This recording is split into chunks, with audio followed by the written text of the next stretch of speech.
چوتھا میرا سوال یہ ہے کہ قوم کو اعتماد میں لیا جائے اور قوم پوچھ رہی ہے کہ اس وقت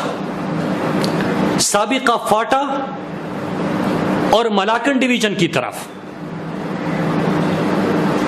جو سرگرمیاں بڑھانے کی ایفرٹس ہو رہی ہے اس میں کیا ریاست کی مرضی منشا شامل ہے، اور اگر نہیں شامل تو اس کی اسٹریٹجی کیا ہے، اور آپ کی جو اس وقت بات چیت ہو رہی ہے اس کی تفصیلات کیا ہے؟ میرے پاس انفارمیشن بھی بہت ہے اور ان علاقے کے لوگوں کو علم بھی بہت ہے. میں وہ پوری کہانی یہاں پہ بیان کرنے کے لیے نہیں بیٹھا، لیکن میں اس لیے بیٹھا ہوں اور اس لیے وارن کر رہا ہوں